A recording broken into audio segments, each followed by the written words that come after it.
Continue to grab desserts and whatever food is left. Our caterer is very eager to maximize how many plates we use. I want to thank you for coming back.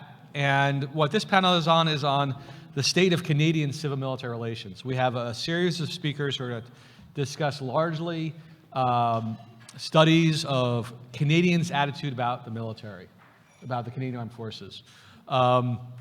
We have a lot of beliefs about what we think the public is thinking. When I talk to people in D&D and the CAF, they often are confused and they think that nobody's paying attention to them unless there's really bad news. And the past year or two has been a couple years of really bad news. So we're very curious about what those events have had on public opinion and their attitudes towards the military. And so I've already said enough. What we're going to start off with is my ski buddy and international traveler, J.C. Boucher, who's a professor at University of Calgary. He is currently in Paris. That is correct. After having hanging out in Romania and Berlin, trying to find good beers for me to check out later on. J.C., welcome to the year ahead. Sorry you can't be here in person, but I'll make sure I make my way to Calgary during ski season. So go ahead, and I'll introduce other panelists when it's their turn. Okay, great. Thank you very much. Everyone hears me? Does this work? It could be a little bit louder. Yeah, go ahead. Okay, well, all right. You can be louder. So thank you. All right. So Wi-Fi is kind of shaky, although I'm in the Marriott, so I apologize if things go wacky. So Steve is right. So one of the things we're trying to do at the CDSN in the civil military relations node is to study more closely the relationship between the Canadian Armed Forces and the Canadian society. And like Steve said, we have a lot of assumptions and a lot of beliefs about like what the public thinks about key defense policy issues. But we also have a lot of assumptions, I think, in the military on really what drives attitudes. And as we've seen in the last couple of years, we had a series of really difficult moments for the CAF, both in terms of procurement, lack of international deployments, but also all the sexual misconducts and issues which have strained, in some respect, the civil military relations. Some retired GOFOs go around and talk about anti-wokeness and those cases, essentially assuming and making the argument that any kind of deep cultural changes or any assumptions in building a more diverse CAF would have an adverse effect or would be essentially not important. So here with our team, Charlotte, Steve, and a professor from Laurentian University, we've started to kind of look at specifically how this works and in what respect this is true. So I think, Charlotte, what we're trying to really take or focus on is to address specifically the issue of trust amongst the civilian population in military leaders. In a civil military relations where civilians control most of the decision powers, but where military leaders are there to really implement these policies, there's an implicit assumption that there's a level of trust between the population, the society, and the forces and the armed forces that serves the society. And in some respect, we want to look at this trust issue. The CAF just changed their doctrine, trust to serve, and there's a lot of misconception or assumption that in some ways the Canadian public trusts the CAF, and we want to address specifically that question. And I'll let Charlotte kind of talk a little bit, and I'll show you a little bit of what we're planning to do. Thanks, JC, and thanks, Steve. Long-time listener, first-time caller. I've been attending this conference for the past 5 years, so it's fun to be on the other side of the room. So as JC said, we don't really have a lot of data about public opinion and the Canadian Armed Forces here, but what we've seen, some of the latest data that we have seen, is that the majority of Canadians don't seem to trust the military very much, and it has been on the decline. And what has been interesting to see is that that decline is also happening at the same time that we have more sexual misconduct and discrimination and racism and white supremacy problems in the military. But the thing is, once again, is that we do not know a lot about what impact those scandals have on the public's perception and trust in the military. We do not know how the different scandals impact different groups in specific ways. For example, women, men, people of color, and we also, by that fact, we also have no intersectional data about this. So we don't know how women of color think about the military and what impact scandals will have on that specific group. And we do not know if those scandals have an impact on people's willingness to join the military or encourage people to join the military, support for defense spending, or trust in defense leaders. So we have some data about what socio-economic and demographic factors will influence people's perception of militaries and support for defense issues. So you have gender, ethnicity, socio-economic status, education, religiosity, and political ideology and age. The thing interesting, though, is that political ideology is the most constant variable that we're seeing. It's the strongest predictor right now of support for the military. The more conservative people are, they tend to be more supportive of the military, but then there's that shoehorn kind of thing happening.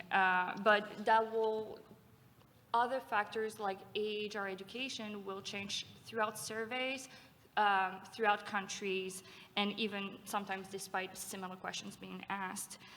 So our research question is, do scandals around equity, diversity, and inclusion in militaries actually influence the public's trust in the military? And we are actually looking at Canada as a case study rather than the only and all be all of the study. And the reason why is that Canada has a very long history of integration of diverse equity-seeking groups. You have the integration of Indigenous people and people of color during the World Wars because it was practical during conscription. Then in 1969, you had the formal integration of Francophones. In 1989, you have the formal integration of women. In 1992, you have the end of the LGBTQ plus purge, and you have finally LGBTQ plus people being able to serve the military and also the public service with that persecution. And then, boom, we around 1998, we have the first major scandals of sexual misconduct that is repeated again in 2015 and then in 2021. And so in Canada, we have this pattern of very dynamic environment in terms of diversity in the armed forces. And this is informed by the 2021 scandals that we're gonna conduct this survey.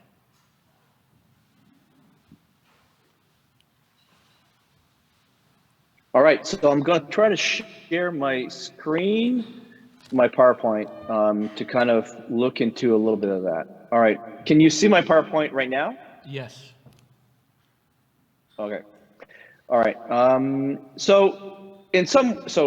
right. Are you seeing, which one are you seeing? Are you seeing the graph right now? Because I can't see it. We're seeing all of it. We're not the presentation, but we're seeing the graph. All right. Okay, good. So we know a little bit about trust in the military. So, Steve and I in 2020 had the foresight in our first survey on national defense to, just a second. I'm not in presentation mode. That's why. Okay. All right. I'm just going to do this. Stop sharing. All right. And then I'm going to do presentation mode. Okay.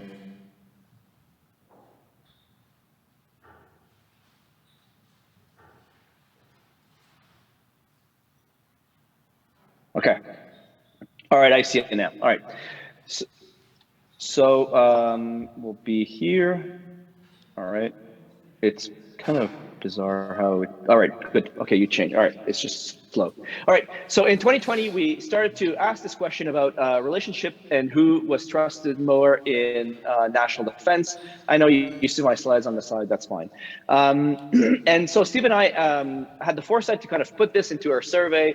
And we've asked essentially two big questions. The first one was, who do you have confidence if any, in the ability of some leaders to shape policies that benefit Canada on national defense. So that's the left-hand side group. And as you could see, at that time in 2020, the most trusted leaders in national defense were actually academics. It says 52%, of Canadians said yes. Actually, if you cut and slice this data, women by essentially 70% trusted academics, men a little bit less so. And there's all sorts of really interesting issues. People who have a tendency to vote liberal or NPD had trusted academics. Of course, conservatives and people who were voting PPC didn't trust academics. The second group was, intelligence agencies. My sense was that nobody knows what they're doing anyway, so might as well trust them. And then, of course, we had the military officers, which was 43%.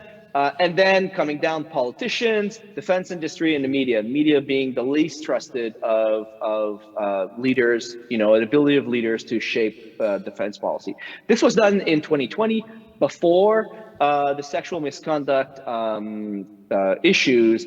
Our assumption is that this will change, and we'll have we're reproducing this question, and then we'll have a really good slice.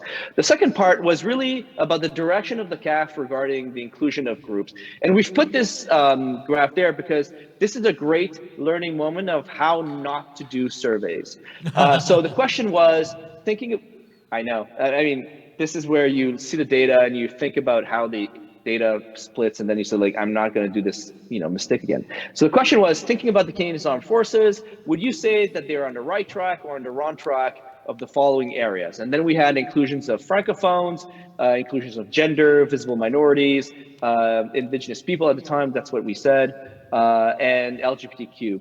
As you can see, what we found in the data here, you would say a lot of people have faith that, francophones and gender are somewhat well integrated into forces, visible minorities, less so, going down to Indigenous people and LGBTQ. What we found in the data, however, is that as we looked at how people were responding to this, we could see, for example, that we essentially had a lot of people, on both sides thinking that we're in the wrong direction. In some ways, people who wanted to do more on integration or more on inclusion would say we're on the wrong track, and people who wanted to do less in inclusion, then they would say we're on the wrong track, which conflates everything. We have a better way to do this now. So what we really wanted to do is bridge that gap, right? Bridge that gap about inclusion and diversity in the forces and trust in the military. Our assumption is that lack of inclusion, lack of diversity, lack of cultural change in the forces actually has adverse effects on trust in the military, in military institution, military leaders, and then affects all sorts of other defense policy issues, such as willingness for increased defense spending, recruitment, and such. And somewhat there's kind of a snowball effect to a lack of addressing this issue. Retired GOFOs can bitch and moan about how we're doing too much, but maybe they're not thinking about the second order effects of how it affects their institutions. But we wanted to provide real hardcore data to this question. So really what we want to do is really look at trust in the military, see whether or not democratic factors influence trust, and all sorts of things. So what we've done is essentially this. We've designed a survey experiment with treatment. We're looking at 5 equity-seeking groups: women, racialized Canadians, First Nations, Métis, and Innu, LGBTQ+, and francophones, and really looking at how inclusion or allegation of discrimination of these groups affects trust in the military. And so what we've done is essentially a survey experiment. For those who don't know, we submit essentially 5 groups to a treatment. Essentially, they read a little bit, and I'll show you what the bit looks like. and then right off the bat, right after the reading the bit, then they answer questions about trust, and then we can actually measure the causal inference on changes in the treatment, whether or not it affects changes in the trust. And we have, of course, a control group, a group of respondents who gets no treatment at all. They don't read anything. They go directly to the question on trust. There's a lag between when I push and I think it's maybe the 6 hours. So this is what people will read. Canada's military wants to boost its recruitment of people, of women, people of color, First Nations, Métis, Inuit people, Francophones, LGBTQ plus members, and people from other diverse communities.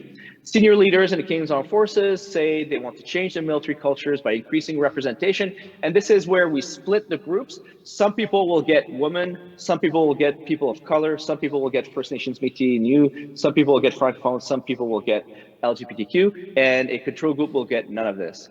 Service members, currently 7 in 10 military members are white men, and the CAF's watchdog recently warned that the allegations of sexual misconduct over the last couple of years pose a national security risk, owing in part to the negative impacts of recruitment and retention of, and then they would get the group that they were assigned to. And then, of course, we put a 2015 report by a former Supreme Court justice, in fact, labeled the military working culture as a toxic and hostile. So what we're really trying to measure here is whether or not allegations of discrimination of certain equity-seeking groups affects trust or perception of the CAF specifically. So our survey is, it's actually an online survey with recruitment done over the phone, landline, and cell phone. So essentially our pollsters calls people and they direct these people, they recruit these people on the phone, and then they send them to a website. We're gonna have 3,000 participants. This is a massive sample. And it's insanely expensive to run. But mostly, the reason why we have so many participants is that you have to have enough respondents per treatment and control group to actually have some kind of statistical power. So we're controlling for democratic factors.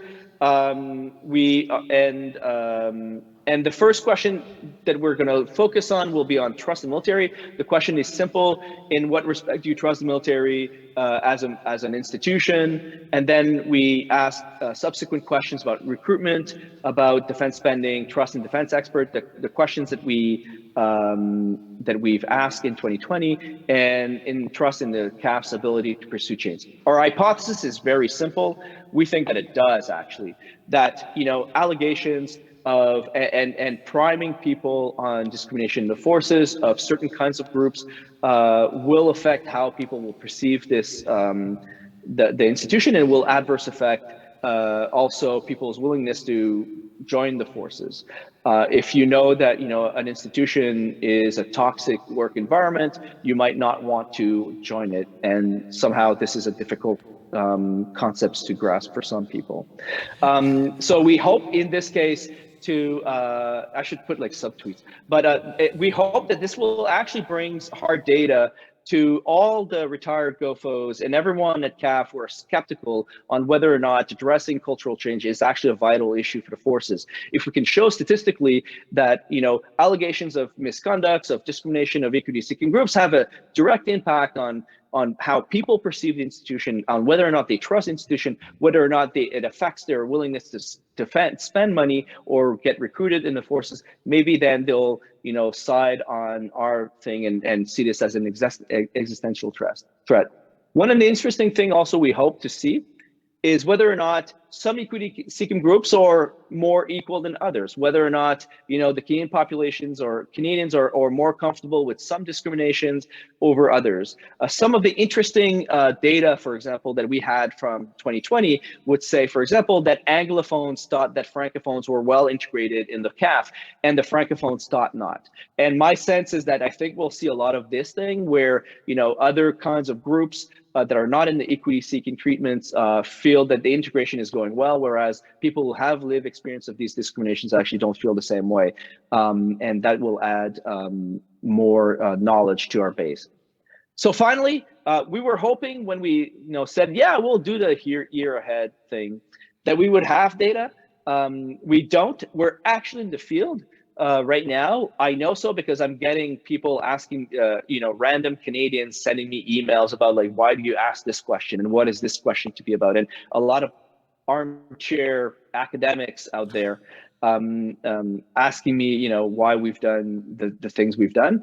But hopefully in the next couple of months, we'll have a lot of data that we'll be able to share with everyone. Fantastic, JC. Really appreciate the effort that you and Charlotte and Lynn Gullikar have put into this. And I'm sorry that we don't have the data to share, but the good news is we have two other panelists who will be talking about stuff that has actually been done, studies that are completed, so they can speak a little bit more to what they know as opposed to what they suspect. Andrea's looking at me with curiosity and confusion and alarm, so maybe I'm overselling her how much information she has. No data, just vibes. Andrea Lane from DRDC will present just vibes. Okay, there's a clicker somewhere for the, up here, yeah. If it's okay, I'm gonna stand. You do stand and do your data show. Okay, I'll just wait until my slides are up. Can everybody hear me? Yep. Okay, so I'm just gonna start with a preamble. This is my first time presenting research in person since the pandemic started, and it's also my first time presenting research since I joined DRDC. And the reason that matters, I'll get into it in just a go ahead. So I'm very nervous, and which is unusual. Normally I love public speaking, so this feels terrifying. So this is what I'm going to be talking to you about. Steve did oversell the data component, although I use public opinion data in my work. What I'm going to be talking to you about is not so much what do Canadians think about the military as how does the current political climate affect the CAF and the way that we can study the CAF and in particular civil-military relations. So these are my two researcher hats. I am a PhD student in political science, and I look at gender and civil-military relations, procurement, that kind of thing. Now, the good thing about that is I can say whatever I want in the guise of being a PhD student because that's not a job, and it doesn't matter. So I'm also here for the first time as a representative of the civil service, which is exciting because I love talking to Canadians about all the research that is being done at DND on their behalf. The downside is that makes my manager and institution extremely nervous because as a public servant, I have an obligation to serve all Canadians and to be fair and perceived as fair. So I had a great chat with the public affairs folks at DRDC and DND, and they're like, well, you can talk about everything that you have empirical data for, so it's not your opinion. And I was like, let me tell you what strategic analysis is. It's me giving you my informed opinion, but there's not always like a graph or an equation to back it up. And she's like, well, that's fine as long as you don't talk about politics. I'm like, cool. You know what I do, right? So I have had an ongoing research project looking at military member right-wing extremism. And that made a lot of people within DRC and the military quite nervous. So the solution was I wasn't allowed to talk about the Canadian military. So bottom line up front, if what I'm saying angers you in some way, that was the Andrea who's a grad student. And if you heard what I was saying and like, that's fantastic, spot on, that's definitely Andrea, the DRDC representative. I'm joking, but I will get into it. When I talk about my DRDC research, I'll make it very clear that I have my DRDC hat on. So the apology for my slides. I have a pre-existing cognitive disability that has been worsened by COVID brain fog. And so I'm using my slides, they're very text heavy, basically as my notes when I speak to you. So you'll see as you go along in the presentation, they're gonna start looking increasingly like that meme where the guy has like the stuff behind him and the aliens talk. Don't be alarmed, I'm not gonna talk to you about all of the things on the slides, they're just sort of prompts to myself. So how does political polarization, especially around issues to do with the CAF, make my job, both jobs, harder? So in my own personal research for my PhD dissertation, one thing that has come up throughout my academic career is if you have any sort of insight or opinion or you publish on military issues, there's almost always a partisan component, and people are pretty quick to put you in one partisan box or another, even if that's not your intention. And part of that is to do with, I would say, a kind of embattled feeling within the CAF that they have a tendency to pick enemies and friends. That is, well, this person supports the CAF, this person hates the CAF. And that can make nuanced discussions like, hey, I think maybe this would help you do a better job, and that's why I'm being critical of it. It's harder to have those conversations. Issue linkage in the sense that, let's talk about the new dress regs in the CAF. Well, you can't talk about the new dress regulations without talking about the CAF's efforts to recruit from a more diverse base of people. And if you're talking about efforts to recruit from a more diverse base of people, people have a lot of opinions about that aren't necessarily linked to whether or not it should be okay to have a ponytail in uniform. So when you pick up one thread of defense policy, all of these other things tend to come along with it. And the pandemic, in which we have all gone berserk as Canadians, and in particularly in that political polarization way, has really not helped. So we're spending way too much time online, and what I would call the memification of the discourse means that it's really hard to start talking about the way that political ideology and defense policy interact. So as a DRDC researcher, what I have noticed is that the distinction between what is political, that is involved in the expression of power, versus what is partisan, i.e. relating to political parties, is very poorly understood. So you may have heard the phrase, like, the military isn't a political entity, at which point every political scientist is like, that's not correct. And then you may have also heard that the military is nonpartisan. That's also not entirely correct, but we'll get into that later. Issue linkage, again, makes it difficult. So when I proposed research on right-wing extremism in the military, that immediately is tagged by people as being related to these other things, and all of those other things make, again, my managers quite nervous. Because, as JC and Charlotte alluded to, there are these years of scandal, so everybody lives in fear of the ATIP request and not passing the global mail test. So, you know, if I publish something that says the CAF has an extremism problem, D&D researcher Andrea Lane says that right-wing extremism is a problem, blah, blah, blah, and here are some things that contribute to it. Nobody wants that to have that conversation. So I've been interested in the politics of defense policy for a very long time, and some of these constraints have always existed. But I do think that the conversation is getting worse, and that's because Canadians increasingly have decreasing contact with the CAF. So they have less and less knowledge of the CAF and what they do, and more myths about what the CAF is. Oh, say some of you are reading my slide now, I can tell because you're smiling. And we hear a lot about the blue helmets myth and the way that this has impeded the sort of the civil-military relations in Canada. I actually think it's a bigger problem, or a different problem, and that is the my noble granddad myth. So if you're on social media around Remembrance Day, you'll see a lot of people talking about why Remembrance Day is really important to them. And it's to do with, like, well, my great-great-uncle was in the war, or my grandfather served, and this kind of thing. And so people really tend to think that what the CAF does now is what the CAF did in World War II or World War I, and that the people serving now are the same people as served before. And so obviously military service as a tradition and as a value has not changed. But there's a big distinction, I feel, that's important between I am a citizen who joins, who volunteers for a conflict, who serves for a certain amount of time in a total war, and then goes back to my civilian life. That's very different than the all-volunteer force that we have in the CAF.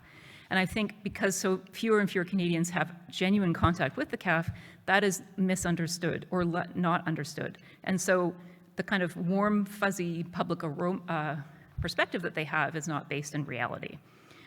One thing that JC and Charlotte noted too in previous research is that people who are interested in the military are different than your average Canadian. And I call this the if you like it a lot problem. And obviously it's not a problem to like the CAF, but the problem is that the people who are involved in our national security conversation are hugely unrepresentative of Canadians in general, and in ways that I think are important. So political ideology, sex, it's a lot of men, it's a lot of people who are small and big C conservative, and that has effects on what we talk about and how we talk about defense policy in Canada. So the poppy thing, that's from Britain. We can go into that later, but okay. So everything is terrible.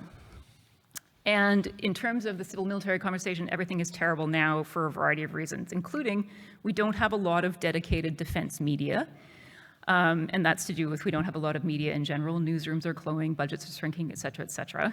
And if you don't have a very well-informed defense populace, you end up with not a lot of very well-informed defense reporters, which then means you don't have a lot of very well defense-informed populace, and it's just a death spiral in some ways. What we do see is that journalists who are covering defense, again, tend to pick sides, which is great if the side that they have picked is your side in some ways, but not so great if you're trying to get a sort of a more holistic appreciation of what defense is and what the CAF does in Canada.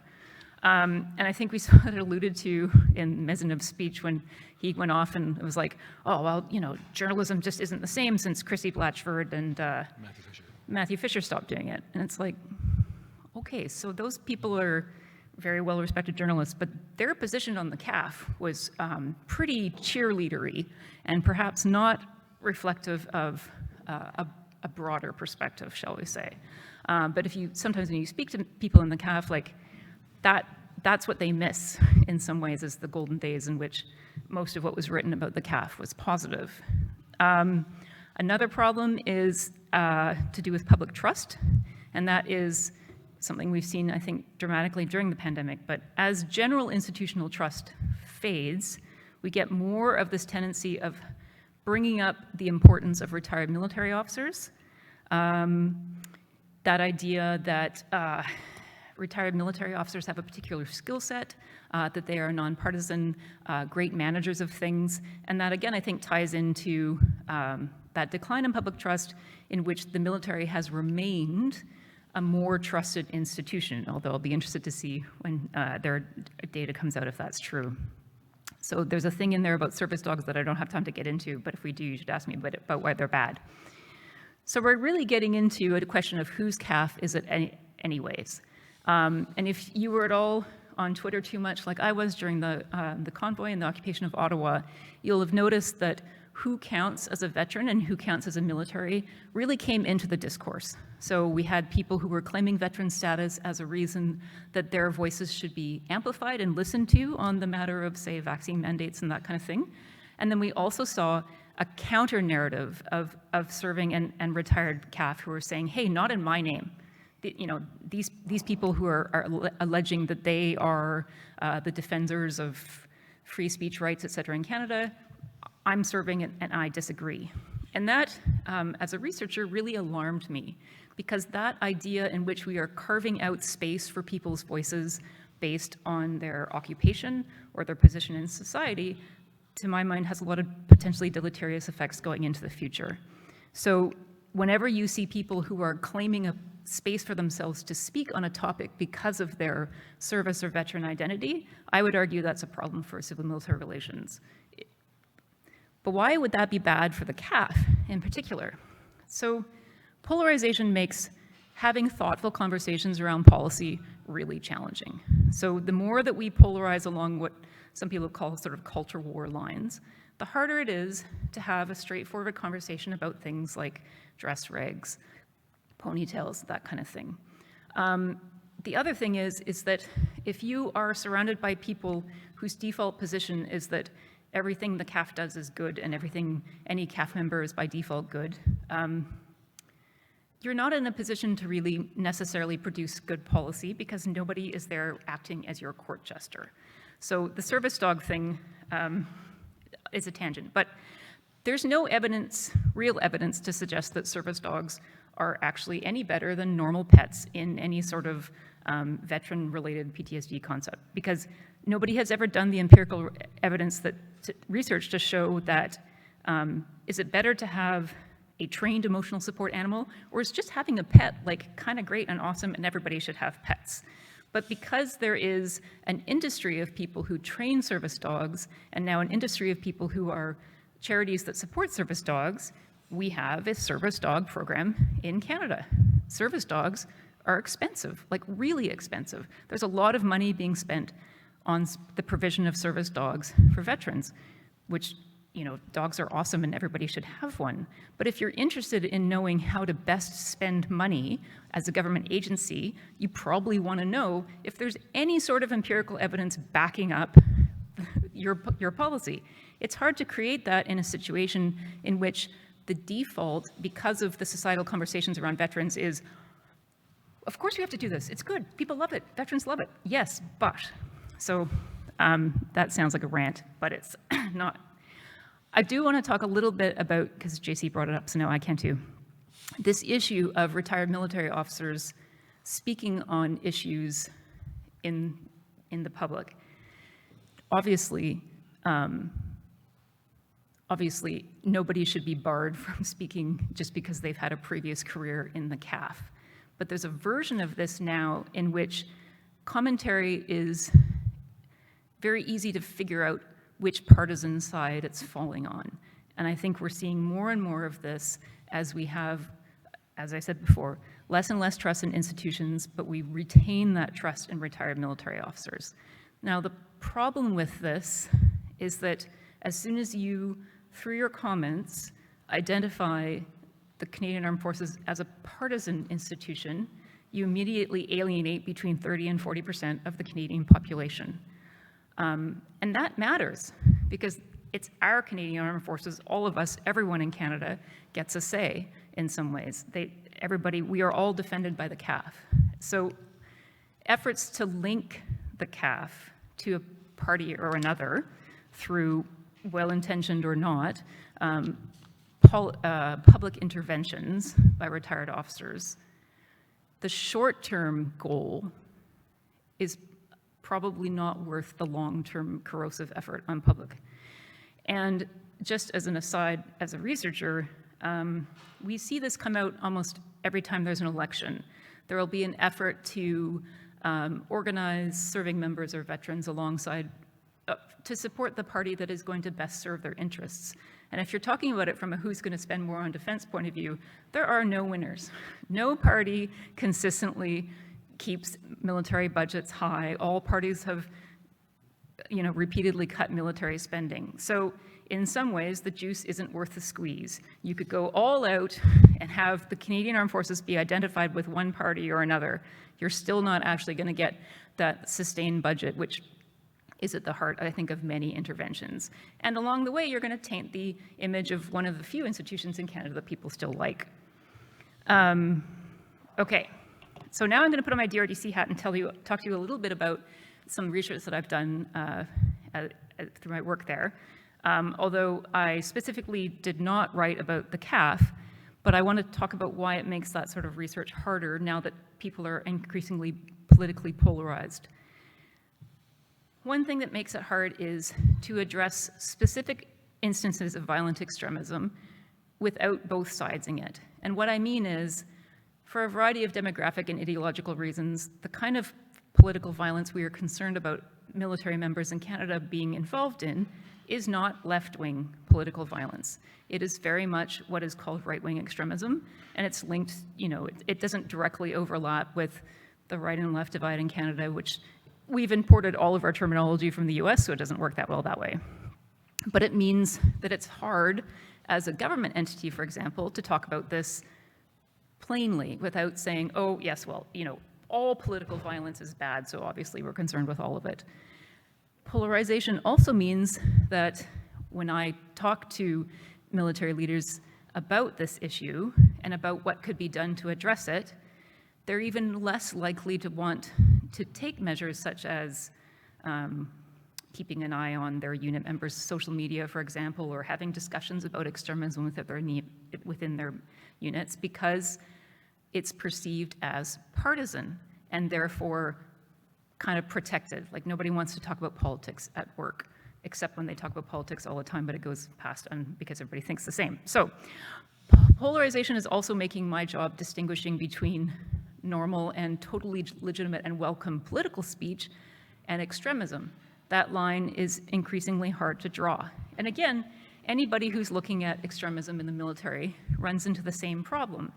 The extremism is primarily coming from one side of the political divide.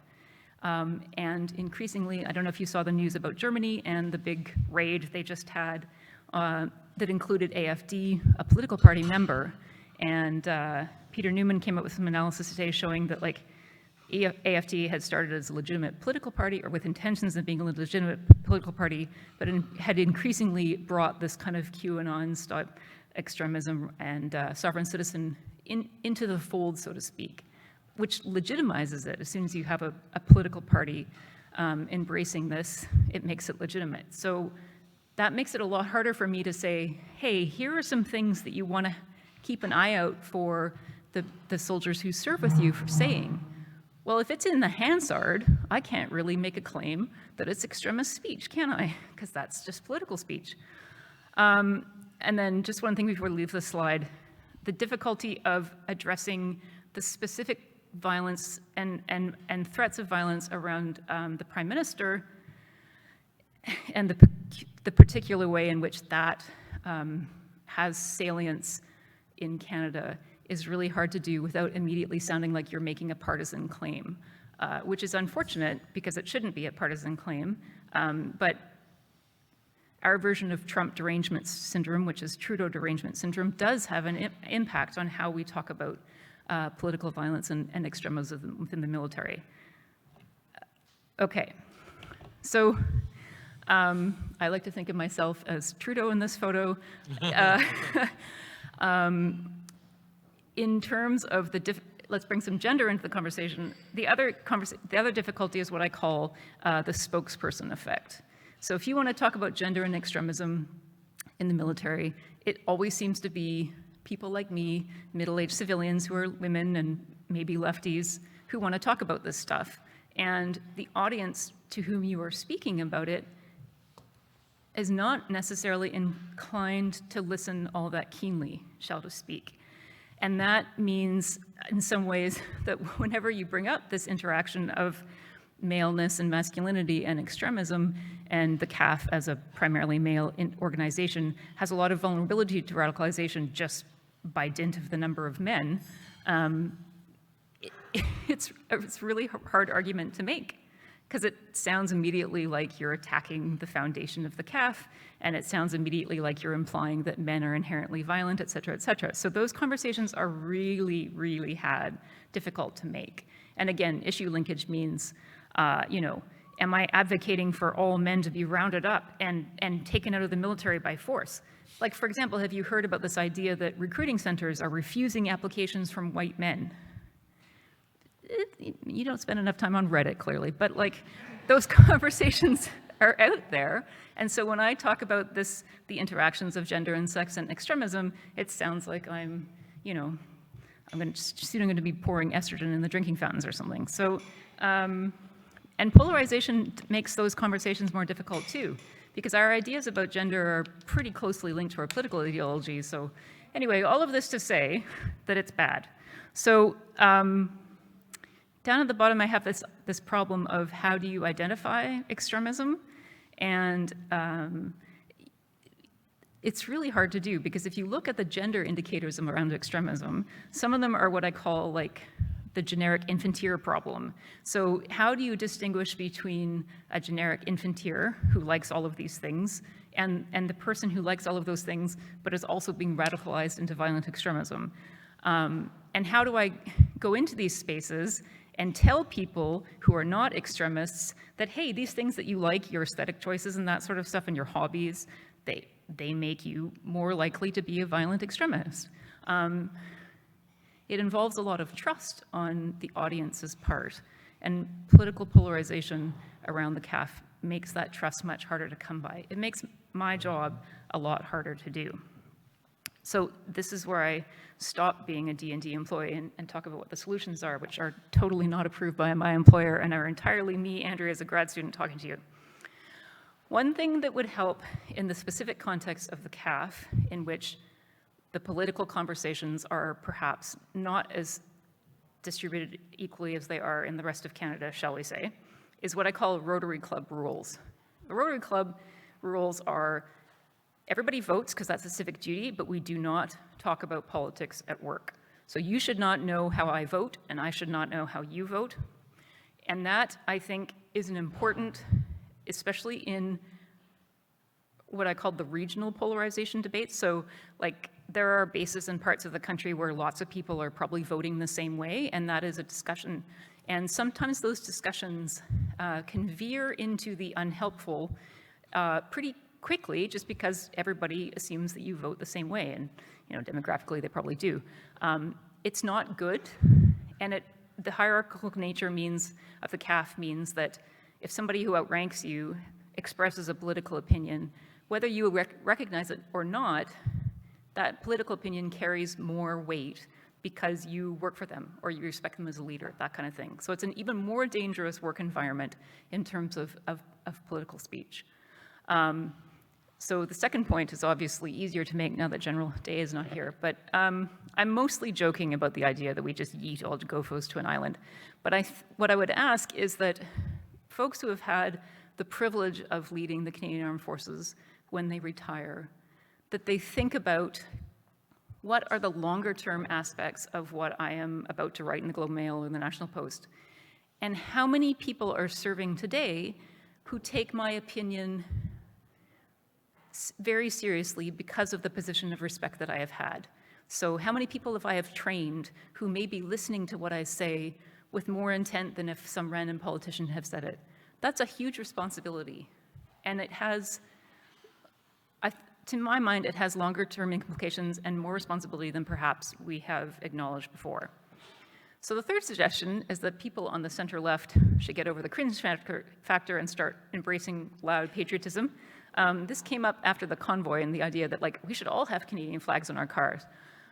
I'm not totally sure that's actually a solution, but I think it's an interesting one in terms of that idea of reclaiming space around support for the military and saying, hey, I support the military, and that's why I criticize the military, because I want the following changes to happen so that the institution is stronger.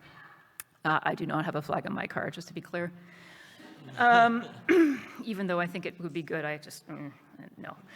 So the other one is, this is on CAF members to step up and take over the institutions that are currently dominated by older people and inhabit those institutions yourself. And the big one is the Legion. Because the Legion still has a lot of power within Canada. They're not even representative of most veterans, let alone most Canadians. And I think that's something that current CAF members maybe need to look at in terms of if the Legion is somebody who's an institution that's been speaking for you, do they actually represent your voice? So the rest of the stuff is just sort of related to my own research. Stop fetting sympathetic journalists and academics. Again, it goes back to the having smoke blown up your butt or sunshine blown up your butt all the time. Get out of the comfortable chamber of coddling, I guess would be the way to think about it. And then the last thing is ask for more research. If somebody is proposing something that allegedly benefits the CAF or benefits veterans, ask them to show you the evidence that this is actually useful. The difficulty of doing research on the CAF means that there are a lot of things that are untested. When I used to teach, I used to say, I could never get permission to run a natural experiment in which, half of you go to war with this set of equipment and half of you go to war. That, unfortunately, is not the way that things go. But there are a lot of policies and traditions in the CAF and in D&D and Veterans Affairs that are essentially totally unchallenged historical leftovers. And if you start asking questions about, oh, okay, has this actually been shown to work better than the other thing? Or has this been shown to work at all? I actually think that we have a duty as Canadians to insist that policies that are enacted on behalf of our military are evidence-based. So my position is that it's a way of showing care and concern for our service members and veterans that we make sure that what is going on is empirically sound. It's obviously kind of a minority opinion, but I do think that there are a lot of good intentions that have unintentionally paved a little bit of a road to hell in terms of the polarization and politicization of our military. I'm running out of time. Okay, thank you. It feels great to be back at an event in person. And if you have any questions about any of this, I've been writing about this for a couple of years. It's all going into my dissertation, but I can, on the issue of the right-wing extremism, there is like government publications I can provide you, so please get in touch. Okay, thank you, everyone.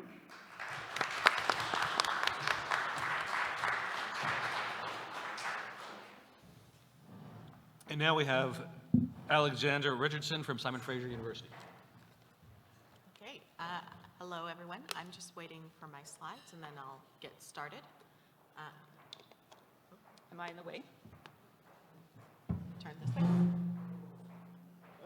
Yes? Yeah, Closer to the mic. Oh, okay. and click the button. Can everyone hear me now? Okay, can we see the slides? I think they're just spooling it up. Similar to my other panelists, Steve might have been a bit overconfident in the data I have. I do have other people's data I'm working with to provide you sort of with an overview of generational research where it is at now. But I will also talk about the need for more data as well. So nothing is definitive. It's just all indicated by the data we have now. There's no slides? Okay. I'll get started. Hopefully the slides can come in at some point. They were sent in advance, but it's all good. So I'll start first with what is a generation. So a generation is essentially a society-wide peer group that shares a generational identity, which is essentially a set of beliefs and norms that influence how that generational cohort views the world. So these can be very personal, it can be aesthetic choices, it can be views on family, but it can also be about things like security and defense as well, which is what we're going to look at today. So typically generations are about 15 to 25 years in length. They can vary quite a bit based on historical context. The idea behind generations is essentially that members of a generation grow up and develop in sort of similar circumstances and similar contexts, and that they experiencing a certain event in a certain position helps form a worldview. And then this then solidifies into a generational outlook or identity in early adulthood, typically, where they begin to identify themselves as a unique generation that has a unique perspective on the world. So, and a good example of this in sort of common practice is sort of like parents don't understand, old people don't understand. Okay, boomer is a good example of sort of asserting generational identity. So when we know generational identity forms when people begin to identify with that generation. So as a classic academic move, I am going to discuss why we should study generations. So my view is that generations can give us an idea of longer term trends in society. So as generational dominance shifts, so one generation becomes the largest in society, the overall societal outlook will likely shift to conform to their particular perspective. Okay, so we covered this slide, but there is also limitations. So it's important to remember when we study generations, we're essentially studying averages, meaning that generations are poor predictors of individual beliefs and behaviors. So there are a lot of different aspects of individual identity that can impact how you view security and defense issues, as well as a wide variety of other issues. So we should accept and assume internal variance within generations when we study generational cohorts. And we should also try to identify areas where generational identity will be most salient, which I'll talk about a few areas where I think generational identity might be salient for security and defense issues in the future. So this is just an overview of the generations we currently have in society. They vary in size. So you'll see in pink here, the baby boomers. Baby boomers are currently the largest generation in Canada, and they have sort of dominated most Western societies for the last 50 years or so with their particular outlook on life, simply because they are very, very big. The thing is, though, that this is now changing because millennials are also a large generation, not quite as large, But according to Statistics Canada census data, millennials are set to become the largest generational cohort in Canada by 2029. They're already millennials and Gen Z make up 63% of the working age population in Canada. I'll discuss a little bit why I'm sort of lumping millennials and Gen Z together in a future slide. So as our societies shift from becoming sort of dominated by baby boomers to dominated by millennials, we're likely to see a shift in values as well. And I'm going to talk about what possibly generational change will bring to security and defense issues within Canada and how this might change public perceptions. So I'm not going to go over everything on the slide, but this is sort of to give you an overview of what people say about millennials and what their key characteristics will be. I will highlight a few key points here. So child-centered upbringing. This is probably the thing that millennials get the most flack for. So it's essentially within childhood, their baby boomer parents or Gen X parents kind of try to protect millennials from some of the negative aspects of the world, devoted a fair amount of energy into trying to build their self-esteem. This has led to a lot of different things, both positive and negative. But typically millennials are reported to be less deferential towards authority figures and expect more attention from those in leadership roles. They also are very typically quite strong on sort of fairness and equality within the workplace. So they tend to prefer collaborative and informal working environments. Another key thing just from a security and defense perspective is that millennials will remember 9/11, they will have experienced or at least have memories of the wars in Afghanistan and Iraq, as well as the Great Recession caused significant political upheaval, economic upheaval for millennials, their careers, and how they view work in general. Another key thing to note about millennials is they are more diverse than previous Canadian generations recorded. And this is both in terms of race and ethnicity, immigration status, linguistic groups, but also in terms of things like sexual orientation as well.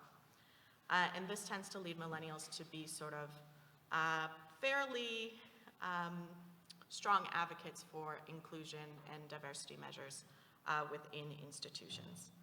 They also grew up with the internet, so that makes them digital natives, although there's some debate about exactly how to define digital natives. They have high technology use and literacy.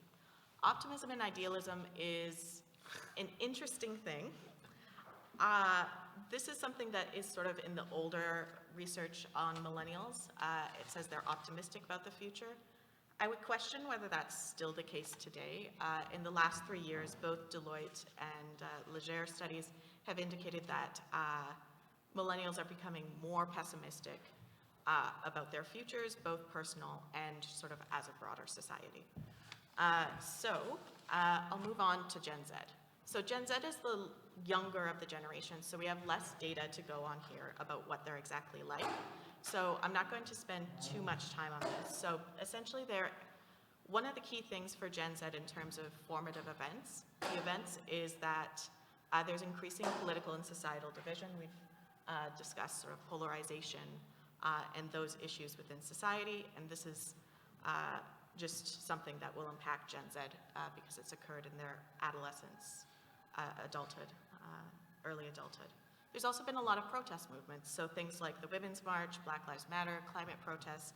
These are all things that Gen Z will have remembered and might be significant for their political development. COVID-19 pandemic, we don't yet know the full effects of this, but likely based on where it's positioned within Gen Z's life, it's likely to be significant in a lot of different ways. While there are a lot of there is some cited differences between millennials and Gen Z, there are quite a lot of similarities. So they are well educated, meaning they achieve higher education at a higher rate than previous generations. Diversity, again, Gen Z is even more diverse than millennials, and they have very high technology use. Gen Z has also been politically active from quite a young age in grassroots movements. But because they have these traits in common, they also have values and priorities that they share. So Pew Research from the United States seems to indicate that millennial and Gen Z values overlap quite a bit, as well as a 2021 election study also suggested there's a strong overlap in democratic habits and values between millennials and Gen Z. So that's why I'm going to talk about them together today. So let's look at how security and defense perspectives of millennials and Gen Z might impact the future of sort of defense and security. We'll begin with looking at sort of big powers and how they view big powers. So overall, millennials and Gen Z are more skeptical of American leadership abroad, and there appears to be some recognition within this group of declining American power. Weber reported that Gen Z was less likely to view the US as the single most influential global actor, and the North American members of Gen Z, along with European, were also more likely to view the EU as the most influential global actor when compared to older generational groups, specifically 55 plus, so we're looking at baby boomers, maybe some of the silent generation as well. In Canada, Canadians aged 18 to 34 had less positive views of the US compared to older age groups.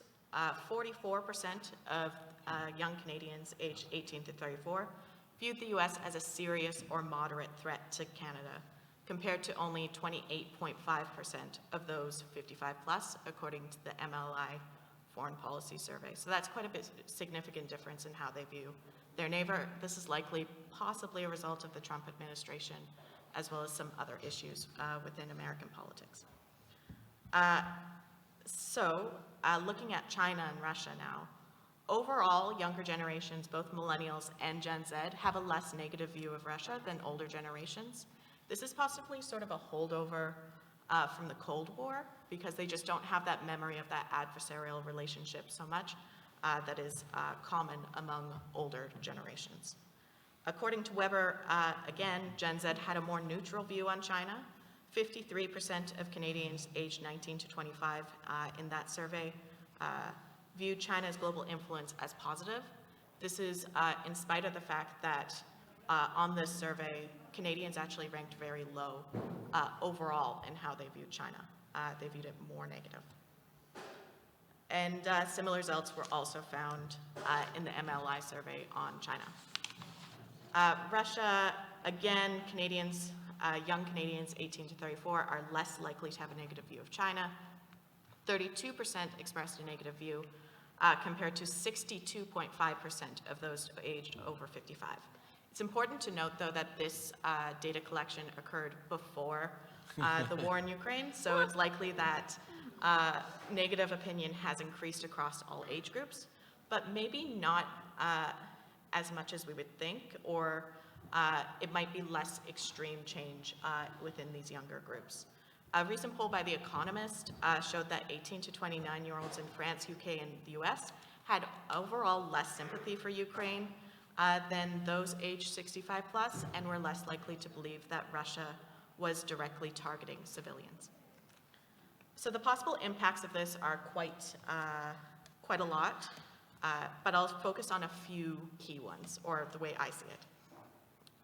So younger generations, I think, are more likely to recognize that the international system is not going to remain unipolar, or is currently not unipolar.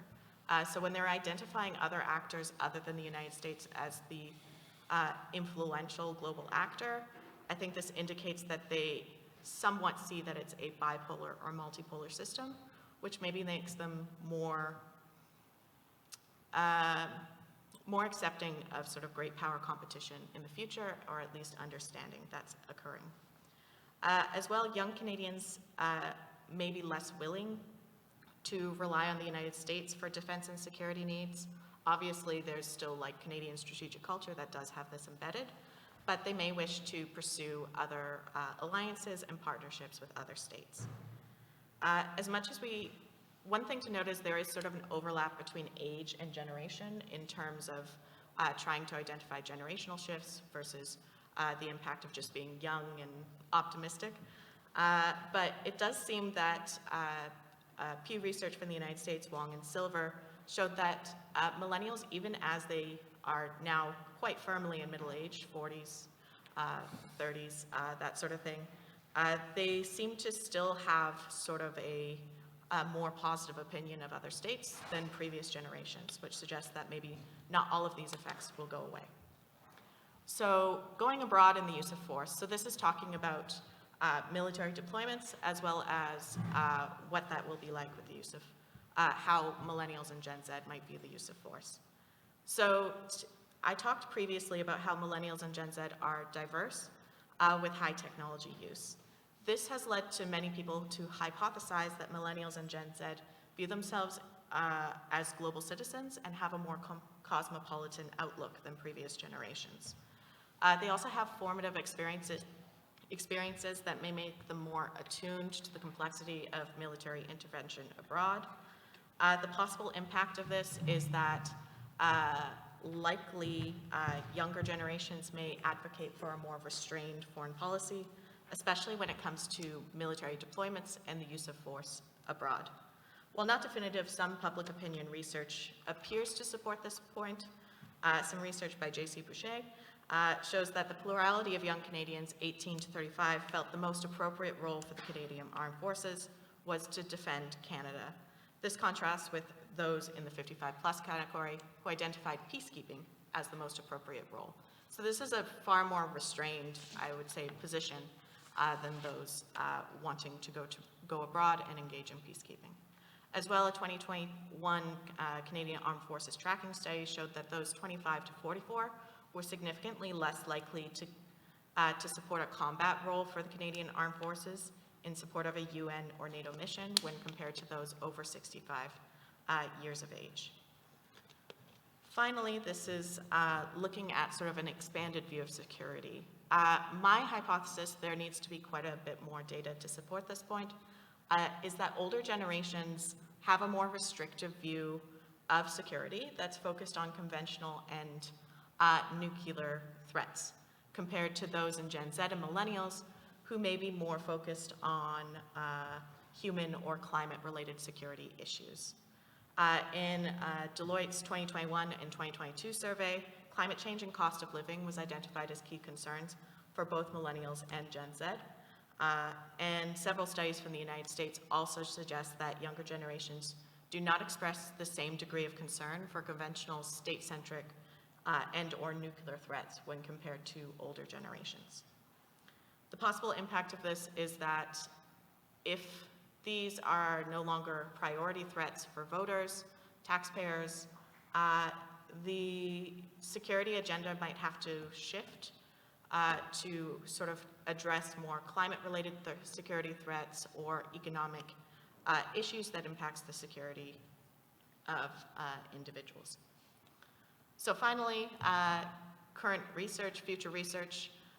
Current gaps in generational research is really lack of data. So I've pulled from a lot of different sources to try and give some indications of where we're at in understanding generational differences, but there are still huge gaps, both in the time between surveys makes it difficult to see if it's a period effect as opposed to a longer term trend within individuals. So longitudinal studies would be helpful. As well, a majority of research focuses on Americans and American generations. While I think in some ways Canadian millennials will share and Gen Z will share a lot of similarities with those in the United States, it's not the same political culture and strategic culture that they are expressing opinions on. Particularly on security and defense issues, Canadians view security and defense issues far differently than Americans. It would also be helpful for more studies to include generations as a variable so we can better determine what is an effect of age and what is an effect of generational difference. The other thing is only time will tell whether the impact of Ukraine and that war, how that will impact younger generations, particularly Gen Z, where it's sort of in the window where it might become a important formative event for them. As well, finally, in this category, we need to understand more how formative events impact how generations form identities. Is sort of the first war or the most significant current formative event, is that applied to all future scenarios and conflicts consistently? Is it always sort of the lessons of the first war that impacts how a generation prepares for the next war? So these are questions that still come up. My future research, hopefully with the help of my supervisor, Dr. Mowens, and J.C. Boucher, will be focused on Canadian defense and security, so to sort of fill that data gap. It will also explore how formative events are sort of used to approach new scenarios, and which will give us a better sense of how generational identity impacts security and defense.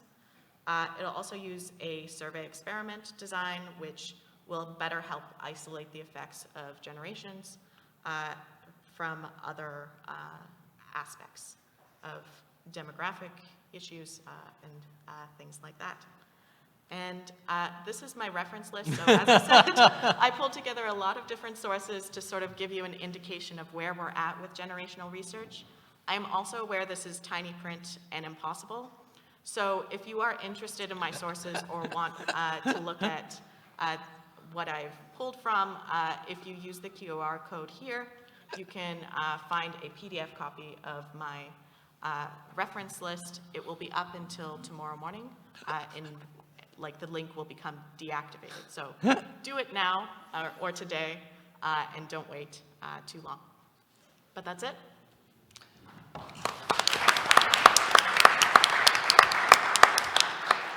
Or at any point in time, you can email Alexandra Richards at Simon Fraser University, and she can find the unexploding reference list and send that to you. Thank you very much. Each of the presenters had a very interesting take on the state of Canadian civil-military relations and the state of civil-military relations. And I have a lot of questions because this is what I do, but I want other people to talk rather than me ask questions. I know where they live, and I could ask them questions. So if you get in line at the microphones and ask questions, we already have a line forming. So go ahead. I have a question for Mrs. Lane. So my impression of kind of the shift that's going on in the CAF is that at one point it was viewed kind of like as a lifestyle, almost as this like kind of mythic undertaking, where there's this heroism and glory associated with being a soldier, and we honor the soldiers. And like even in the way you were talking there, I could hear kind of like this shift towards perhaps more career-focused dialogue where the military becomes one of many possible careers, and soldiers become everyday people like you and I who have a job, right? What are your thoughts on that, and what do you think the role of soldiers, current or veterans, should be within society? Should they have kind of like a special status, especially if they've served in, like, for instance, Romeo Dallaire in Rwanda, like, he has kind of like this special status that I think helped him get into the Senate, right? So what are your thoughts on that, and do you think that's a positive or a negative thing, and why? Thank you. Can I answer that? Yep. So there's been some interesting research done on how military members themselves view what they do. And again, the research has been done in the States for the most part. And it's different for each service. So primarily the Army and sort of the Marines too in the States, they have this idea of like an identity-based identity, sorry. I am my job. So I am a soldier, and that has kind of some of the implications that you were talking, like that's a very different perception of what it is that you are valued for, how you are constructed as a person, especially how you're constructed as a man. And I think that's kind of the primary public vision that we have of military members in Canada, that it is this very distinct thing. It's not just a job. that there's heroism and bravery kind of baked into it, and that anybody who wears the uniform is privy to that kind of warm glow, I guess would be the way of describing it. But what's interesting is that the same research found that the Air Force, and to a lesser extent the Navy, have a more occupational-based understanding of their role. So I do my job versus I am my job. And that is partly to do, I think, with the nature of what it means to be in the Army. Like there's a kind of a phrase like, the Army equips the man, and the Navy and the Air Force man the equipment. My apologies for the non-gender neutral language. But in terms of, if you take it to your extreme, what somebody does as a soldier is extremely physical. It's very embodied. You're out there digging a trench and defending it versus what you do in the Air Force and the Navy. Should that be the way that we conceive of military service is perhaps more of a thornier question to unpack, because it totally depends on what the military is doing at any given time. So the standard sort of policy explanation as to why we accord all military members and veterans that warm glow of heroism is because of the unlimited liability. So regardless if you yourself primarily have an office job that you do in uniform, you happen to be in the military doing your very civilian equivalent job as a clerk or a cook or whatever, the fact that the government could hypothetically call upon you to go overseas and die for your country means that that sort of heroism is inherently latent in the job. And I think that perhaps the hypothetical and the real need a little bit of adjustment. And again, this is me speaking as a private citizen and not as a representative of the Department of National Defense.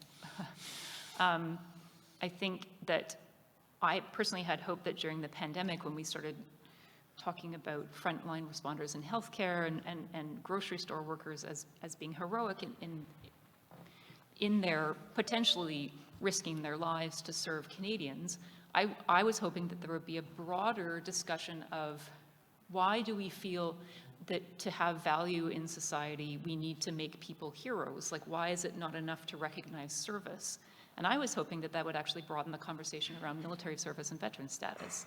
Because if we accord veterans this respected place in society because of their hero status, the reality is that a lot of veterans have not earned that hero status in any real sense of the word. Why can we not recognize their service to Canadians for what it is without kind of pretending that every member of the military who is now retired was at one point in a trench with a gun facing down the enemy? So I guess rather than denying that some veterans are heroes and we should treat them as such, I think that we need to have a broader conversation about why do we expect only heroes are accorded respect and dignity in those conversations. So I have a book chapter coming out that talks about this, but it's a really hard conversation to have because it sure sounds like no, people who serve in the military aren't heroes and we should stop treating them with heightened respect. And that's not really my point at all. My point is that sometimes that heroic warm glow gets in the way of actually addressing the real needs of service members and veterans, and also impedes conversations around benefits that we give to all Canadians. So that's very long-winded, sorry. Hi, sorry. So I'm Margarita. I'm an officer cadet at the Royal Military College, actually, so this is really funny for me to follow up that question. It's not related, though. And so I'm just kind of wondering, as someone who's going to be a future practitioner and part of the generation of officers that is expected to lead these changes regarding sexual misconduct, culture change, limiting extremism, etc., what kind of recommendations do you have for, I guess, RMC cadets in general who are going to be commissioned soon? Just, regarding with trying to lead those kinds of changes. Sorry, are you asking me? Just kind of open to all the panelists, or if anyone prefers to answer it, So you put me in a weird situation because I was not invited to talk about this specifically, but here we are. So I actually had this conversation last year with West Point cadets, who were visiting Ottawa, and I was kindly asked by Global Affairs Canada to talk to them. And there are a couple things that you need to think about. Is that one, yes, you have power to foster that change at your level, but there's also going to be a lot of things that you cannot do. And I think that the biggest thing that cadets need to realize as they're going to take that first command position is understanding that they have blind spots. And having those discussions with the people around them, especially that you're going to be in a prime opportunity. You're going to have a special relationship with non-commissioned members who have a completely different experience to the one you have. And you're going to be also with officers that haven't been to RMC, that are going to have very different experiences. And so acknowledging that your experience is not going to be the norm in the military will give you a special, I would say, understanding of what an empathetic leader is. Because a lot of the things that I've heard before the 2021 scandal is that, well, I didn't live it that way, so I do not really agree that this is a reality in the CAF. And it's like, well, the CAF is over 100, like is about to be 100,000 people. So that's a lot of people to deal with, and it's a lot of different experiences to recon with. So having those conversations and hearing what your people have to say, but and you can still be a good commander, because you're dealing also with that duality of leadership and being a commander, is that you can still be a good commander and make decisions while being a good leader and being open to other perspectives, but you still have to be the one making the decision. And you find yourself in a difficult situation because we expect you to be a very strong commander while you're at peacetime. And while that, like, some aspects of that decisiveness are not as necessary depending on the trade and the command position that you're gonna find yourself. So I would say just learn and know that even though you're the officer, even though you're going to be the officer commanding, that you're going to have people underneath you, that you're not the person that will know everything, and listen to other people that are not in position of power while making them understanding why you're making a decision, and sometimes that decision involves not listening to what they have to say. Thank you. Yeah, I mean, I'm just going to add, again, not the reason I was invited, but when I worked at Canadian Forces College, my suggestion would be that if you're going to have hard conversations, it's best to do them in smaller groups. And I always think I found the most success if I wanted to talk about, say, toxic masculinity, go back to my slide, is start off by asking the majority group to talk about their experiences of the harmful thing. So I really enjoyed hearing my male students talk about what expectations of masculinity and gender meant to them. And then if you start from that position, it kind of invites a conversation in which everybody feels like they're having the conversation versus they're being targeted by the conversation. Now, sometimes there is no way to include everybody's perspective in it, and there is a group that is harmed by a behavior and a group that is doing the harm. But some of the best conversations I ever had around things like the sexual harassment, sexual assault, this kind of thing, were when there was space made for the majority groups, white men, let's be honest here, to talk about their own experiences or what they thought was going on. And that was a way of having a richer conversation about, let's broaden this to the institution, or how do you think this is affecting your female colleagues or your racialized colleagues, and that kind of thing. And then the only other advice I would have for you, specifically as a female leader within the CAF, is if you have to bring about a challenging conversation or a potentially unpopular policy, is try and find an ally who is a man in the Army combat arms and have him wear some of the blowback. Because going back to that spokesperson problem, it really does matter who is presenting the solution, who is presenting the problem. This isn't to say that you can't be the face of it as a leader. Obviously, you own that and you take your space. But having an ally who is a traditional representative of the part of the CAF that is the stereotypical calf, I guess would be a way of thinking about it, can be a way of showing that it's not just me as this uppity lady who thinks this is a problem, it's actually a real thing. Like, I hate that I am giving you that advice because it's obviously sexist as hell, but it might be something to take into consideration, I guess. Okay, hello. So I Hello, just close had, the microphone. oh, hello. Yeah. So I had two questions, basically. So the first question that I had was because I am in the military and I serve and for a while, and most of the things I'm hearing right now, I'm in Vancouver. I don't see any of that. We have a very diverse group of people. On my unit is mostly, it's almost non-white, it's mostly Asian.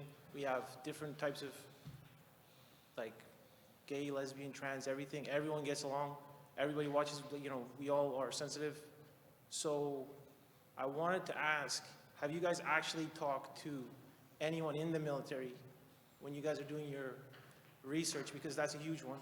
And I guess the second question is with Jean-Christophe's presentation, is he taking into consideration, like I know the sexual assault cases were with the older generation, and it's like one figurehead that would, but is he taking, like, looking at the younger generation? Like, we don't have that, I don't see any of the problems that you guys said. So I think it's good to look at it because there's a bad apple, maybe 60, 70 years old, but that's an older generation. The newer generation has all been taught a lot of new things. We do a lot of training, gender-based training, sensitivity training, indigenous training, and all of us are, like, I think maybe you guys are looking from the outside in. So to actually talk to people in the military, I think would be a huge help to your research.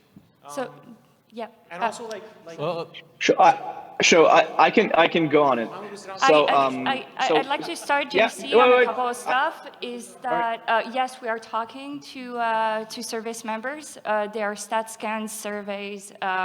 You have the Director General Military Personnel Research and Analysis. You have the RDC that are doing surveys and that are doing quantitative and qualitative analysis of what's going on in the military.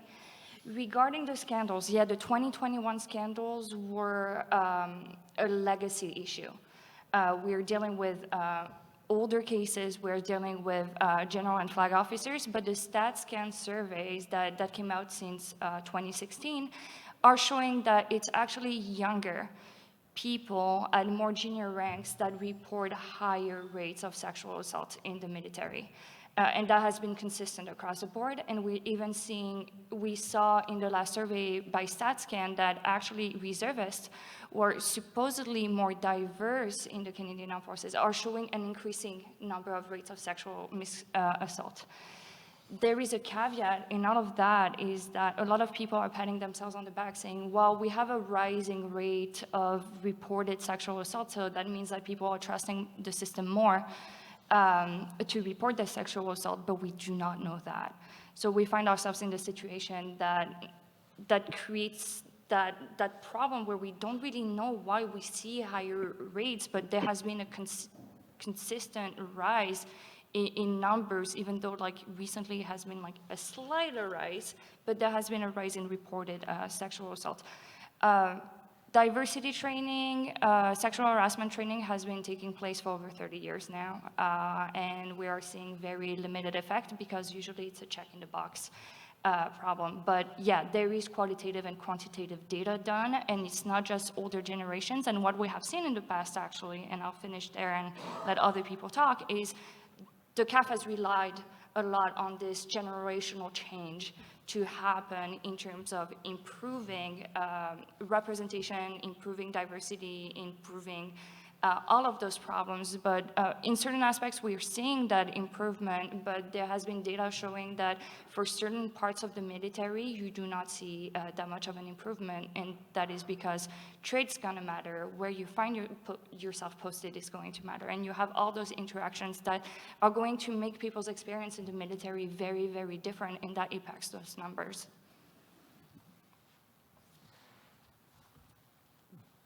JC, if you want. No, that's fine. I would also say, from my experience in the academic side of things, is a lot of the predation, a lot of the bad behavior is done out of sight. And so people aren't aware that there are things that are going on around them until something happens. There was a case in a recent employer of mine where once it came out, everybody's like, oh my goodness. And it was like there were two groups of people who knew what was going on and people who didn't. And most of the people didn't know what was going on. And there was a whisper network of people who were sharing the stories. And I'm not saying that there's stuff going on where you're based. I'm not saying there's not stuff going on where you're based. Well, that's right. In every organization, it goes on everywhere. And one of the questions, when I talk about the crisis that CAF is in, I refer to it not as a sexual misconduct crisis. I refer to it as an abuse of power crisis, which sexual misconduct is an important part of it, but not the only part of it. And it was officers acting as entitled to privileges, which they did not extend to those below them. And when I talk to military officers of the generation below them, they complain about things still going on. So we've been talking around the circles about Maisonneuve's speech at the Vimy Gala a month ago. One of the things that happened after that was I blogged about it because I was there and I was angry.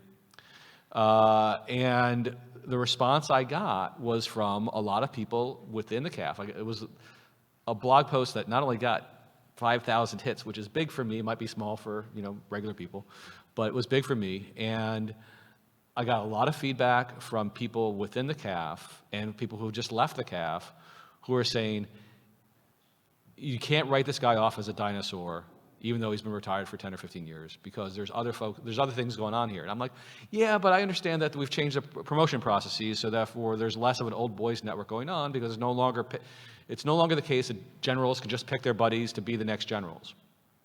And then I was told, actually, the new processes have some change, but they don't change things as much as you would think, because while you now have anonymous, random reviewers for your 360-degree review, whereas it used to be you could just pick your own reviewers, that does not trump everything else. So if your regiment loves you and you have a toxic leadership style that people have reported on, you might still get promoted. So during one of the conversations here the past half hour, I had in my image, that was actually Marguerite's question. I had an image that was a meme that was going around the internet. Remember the ship that was stuck in the Suez Canal?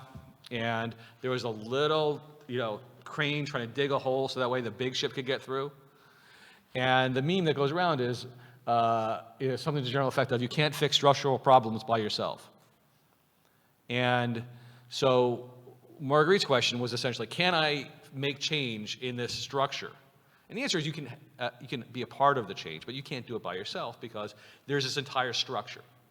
And that entire structure hasn't really changed that much yet. This new administration of Anand and Ayer are trying to do things, but there's a lot of countervailing pressures. And Maisonneuve gave voice to them, some of them. Now, it may be he's a minority, but he's not alone.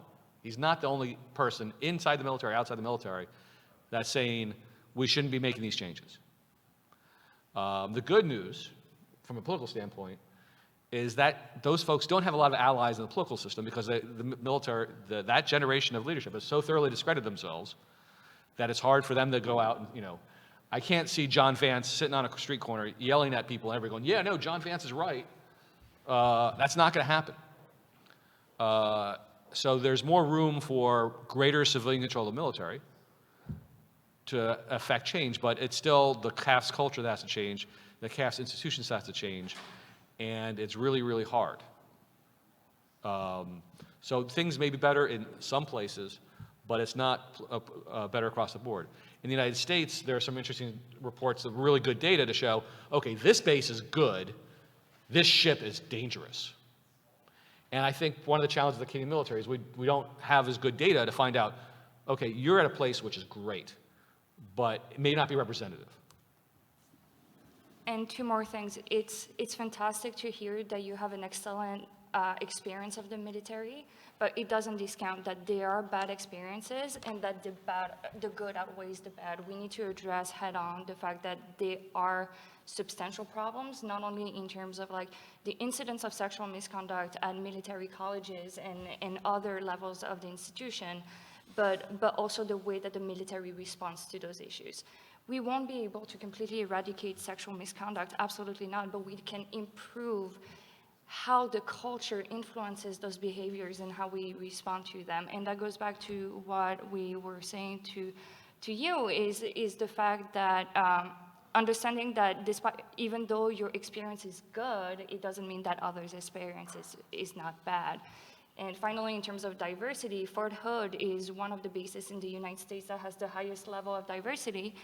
There's a lot of problems of racism and discrimination still. They have many unsolved murders. And a lot of femicide. And so diversity is excellent, but you need to look at the quality of it too. Okay. Sarah, you got the last question. Great. Okay, so I had a question for Andrea. All right. Right-wing extremism in CAF, when we're looking at it for research purposes, I wanted to know if anything has come up so far or development-wise on if this is a trend or if this is something that's a systemic issue. Are people who are predisposed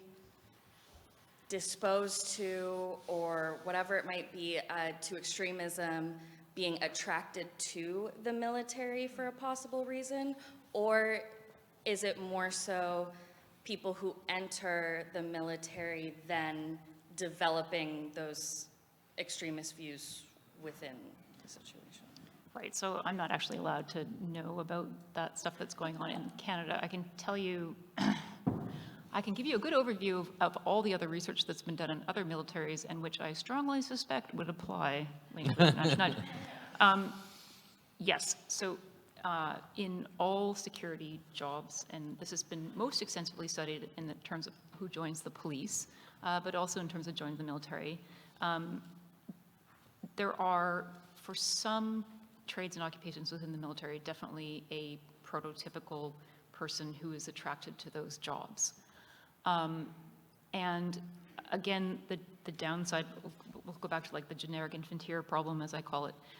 The downside is that some of the things that you look for in the kind of recruit, physical braveness, aggression, toughness for those jobs that are very physical and very sharp end of the stick kind of thing.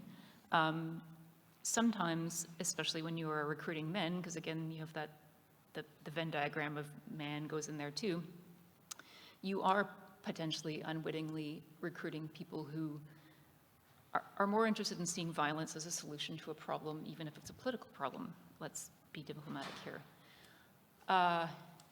What is less clear is, sorry, what was the second part of your question? Now, the brain fog part. The second part was just, so if we can agree to some extent that there's a certain person who may be attracted. Oh, yes, sorry. Is there something that Yeah. happens within, like once they join? So it's, yes, so yes, there are some people who are attracted to it that may be more likely to be radicalized into extremism, and there are effects of the longer you stay in, the more you adopt those institutional ideas. And again, they can be localized in some of the smaller, more aggressive trades, for example, or regions. Steve alluded to in the States, they have different bases, different political environments. The other thing that is important to mention is that extremist groups are actively recruiting people from the military because of their, well, it's twofold, because of their training with explosives and weapons, but also because of that ideological self-sorting that we've already selected. So it is, I think, an underappreciated problem. I will say that there is a Minds network that is addressing CAF extremism specifically.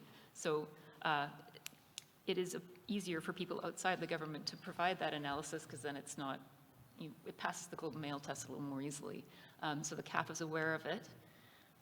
But again, it's really difficult in an organization that is very doctrine-focused and also kind of neutral in terms of how they approach things, like gender neutral and politically neutral, which is problematic. But the idea of how do you define extremism in a way that is suitable for every kind of political violence and extremism, that doesn't collect people's political speech, which is entirely legitimate, that doesn't impose on one political party more than the other. It's really challenging. And I think, you know, it's important for a Canadian institution to hold space for every Canadian political perspective, absolutely. But if you're actually trying to make sure that nobody who wearing a uniform commits political violence, that makes it a lot harder to both be fair and equitable and effective. And I'm not sure we've squared that circle yet. And one last thing to think about is the D&D and the CAF get that these are real problems. And so of the 9 networks they fund, 3 are directly related to this. One is on sexual misconduct, one is on hateful conduct, and one is on culture change. So that's 1/3. We're 1/9. JC is 1/9. And the one we referred to earlier is 1/9, the Francophone or bilingual network. And then there's 3 others I'm not going to get to right now because we're running out of time. But so 1/3 of their effort to foster collaborative networks to do research and engagement have focused on problems they've identified. Now, the question at the end of the day, of course, is when these networks say inconvenient truths, how do they respond to them? But they do realize, the folks who are making the decisions about how to spend grant money do realize that these are significant problems that haven't been fixed and that pose, in some ways, an existential threat to the military. Because if they can't recruit, then they can't do anything else. It gets back to General Mike's thing about the multiplication thing. If you don't have any people, it doesn't matter how many planes you got. This panel has run long, which is a sign of a good engagement. And we have one last question, so make it short, please. We're cutting into people's cookie time. My name is Grace. I'm an MA student in the International Affairs program with a specialization in intelligence. And I wanted to ask about the role of evidence-based decision-making and the risk of ethics becoming polarized or politicized, and kind of what the role for sustainable learning and EDI initiatives are in the long term. Is there somebody you wanted to answer that? If anybody would like to. But I mean, you specifically.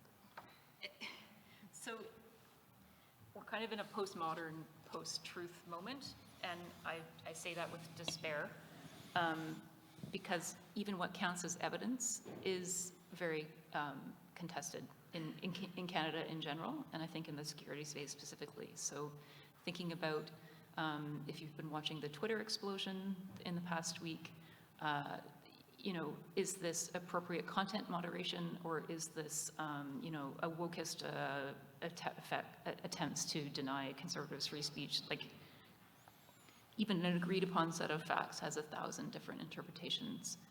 I don't think even if there were agreed upon definition of extremism, for example, and even if I provided you 1,000 data points on this and that, it would ever be just generally accepted by the Canadian public or members of the CAF because of essentially the polarization of information itself.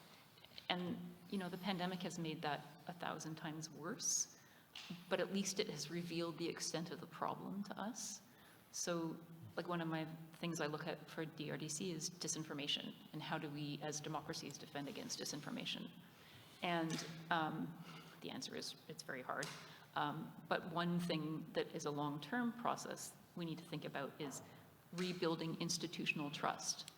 The difficulty is that when you make a technocratic solution, like, hey, let's all get together and think about reading the newspaper together, or why don't we teach critical thinking in schools? The very act of suggesting those things is now viewed as a political and a partisan statement. So my solution is that we just wait for the asteroid to hit us. JC, as someone who leads a network on information stuff, how do you feel about this? About evidence and I don't know. I mean, I think a lot of the conversations we have, and this is the thing that I kind of realized listening to Andrea and Alexandra and Charlotte and Steve, is that there's a push for more evidence and there's a push for a better conversation about these issues that I think is useful on both sides. I still believe, maybe I'm more optimistic than Andrea is, but I still believe that good information and good evidence, at least you bring something to the table and you bring something to the conversation that others who discredit those information. I think Andrea is right. There's a lack of trust in institutions that's writ large. It's universities, it's media, it's the government, it's the military, and that makes all of those conversations way harder to make. But I think, I was in Romania 2 days ago, and I'm going to Taiwan next week, and I'm spending a lot of time in East Europe and Asia, and a lot of these countries have been facing disinformation networks a lot and for a longer time than we did. And when you talk to the East Europeans and when you talk to the Taiwanese and when you talk to people that have been faced with like these large scale state, influence operations, a lot of the society actually can smell disinformation for what it is. If you talk to a Latvian or a Pole, they can actually identify like, oh no, this is Russian disinformation. I know what this is. And somehow, kind of at the population level, there's a certain level of inoculation that makes them a lot more resilient than we are at doing this. I think Canadians have been complacent. I think our policymakers right now are not willing to have these conversations, and this is why academics can do the work. And DRDC folks are doing great things, but it's really internal. Whereas the academics can go out, call out names, and get sued, and that's a good thing, because they participate and they raise awareness. But I think for democracies, we need to get into a space where we have to start to build these institutions, infrastructures, and learning moments, at least at the societal level. And I think the system will wash this out, maybe. I mean, it'll take time. But when I go to Eastern Europe, Romanians can see Russian disinformation in 5 seconds. They're completely, they actually see it. They know who sends them. When they see this online, they actually kind of respond to it. Whereas Canadians are still kind of confused on like who says what and in what respect this works. So I'm kind of optimistic that we can get to that space where we get at a societal level, a lot better at talking about evidence. But I think that's how we do it. Thank you. I really appreciate JC, Charlotte, Andrea, Alexandra, a terrific panel. Really appreciate your expertise. Much fodder for future conversations and much fewer chewing over the data once we actually have it. And JC, good luck with all of your frequent flyer mileage that you're accumulating, as well as the lawsuits that you're accumulating. Have a great trip to Taiwan. Thanks again to the panel.